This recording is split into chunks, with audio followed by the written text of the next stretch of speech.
R.C. Lyle, BBC commentator of the Grand National, describing Movietone's film of the great race for you. Here you are with me at Aintree, and I'm going to do my job just in the same way as I comment on the air, so that you may get the sense of the race as you sit and listen, with the additional advantage of seeing what I am describing to you. Take a look at the spectacle from up above. I won't pretend that I'm with Captain Bailey in the sky. I am not. This picture was taken by Mr. Jack Cotter in the Movietone aeroplane. Now we come to Earth again and take our place among the enormous crowd of some 200,000 people, among whom there is general delight when the Prince of Wales arrives and crosses the bridge at the canal to Lord Sefton's private stand. We go over to the paddock and run our eye over the horses.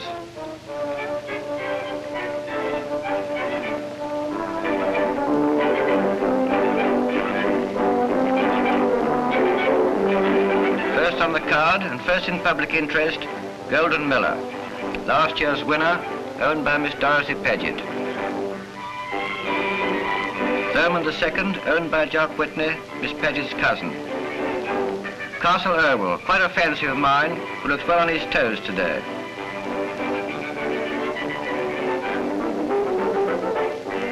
In Reynoldstown, one of Major Furlong's 2 entries. The jockeys are up, and now for the parade.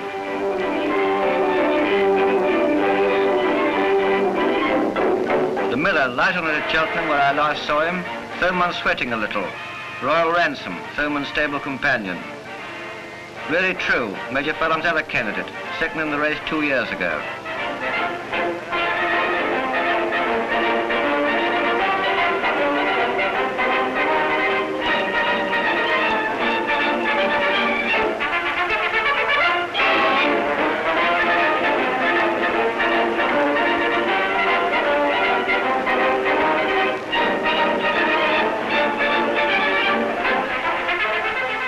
Seven runners in all, the smallest field since 1920, when the great Reynoldstown won.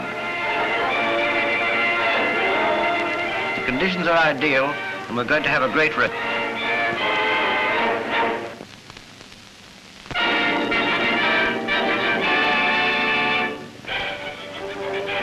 They're off. A good start. I can see Golden Miller and Emancipator well up. They're going away at a terrific pace. At the first jump, 4 horses come to grief.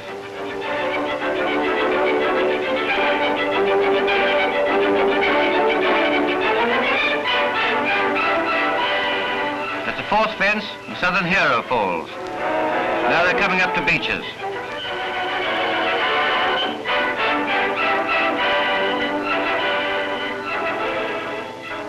Here's Beeches Brook. Castle Irwell jumps first in front of Thomond, Golden Miller, Uncle Bet and Royal Ransom. Slow motion shows you the perfect action of the horses as they take this difficult fence, landing several feet below the takeoff. Really true, proves force to his backers and falls.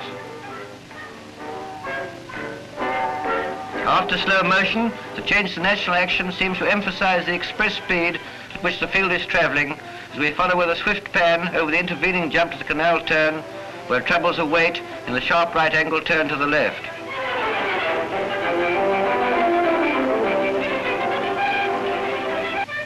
The riderless horse crashes through the rails.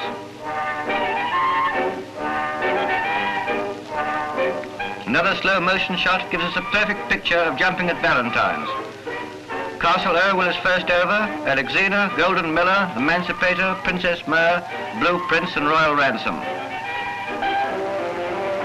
Back to normal camera speed while they race on again.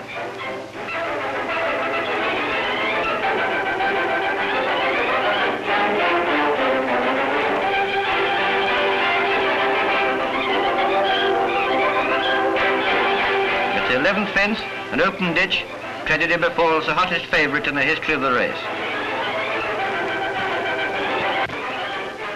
Golden Miller makes a bad mistake and shoots Jerry Wilson out of the saddle, and thousands of doubles go waste.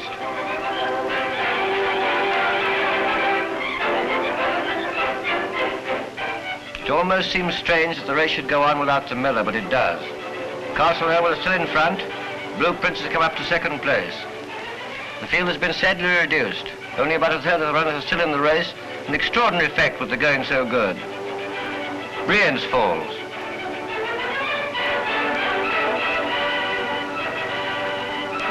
Uncle Bet the Grey is now leading and is first over the water jump, just in front of Castle Irwell, Thomond, Royal Ransom, Reynoldstown, Alexina. Thomond's still going well on the inside. The second time round, and Uncle Bet still has his nose in front. Castle Irwell, Blue Prince and Princess Myrrh are not far behind. I have mentioned the pace at which the race is being run. From this fine following shot, you can get a vivid impression of the brilliant speed which is being maintained as the lead continually changes.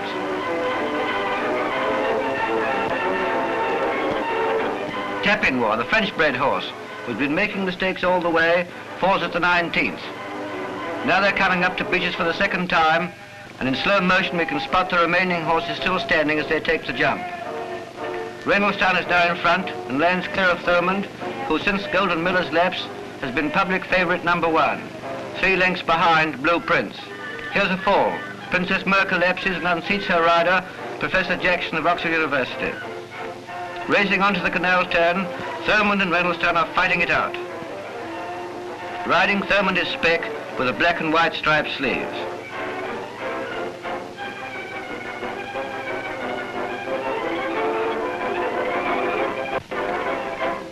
Castle Irwell falls at the canal turn, and with him my modest penny on the race. From now onward it's a race between 3 horses.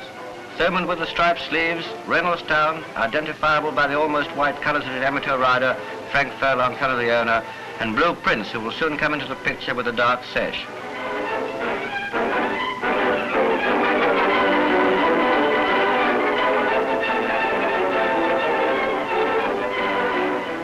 Can Thomond stay? Blue Prince is closing up. He's past Thomond. It's a terrific race and it's going to be a magnificent finish.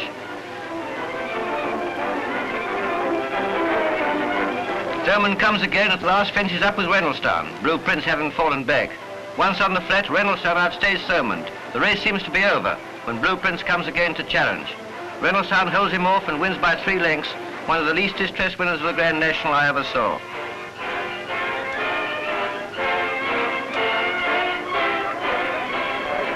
This is a victory which must be popular with everybody. The young amateur riding his father's horse achieves the most coveted distinction in steeplechasing. Imagine the feelings of young Frank Furlong at this moment as the crowd surges around the gallant horse and his father leads the pair to the unsettling enclosure amid the congratulations of all. So ends one of the best Grand Nationals I've ever had the good fortune to witness. Bravo, Reynoldstown.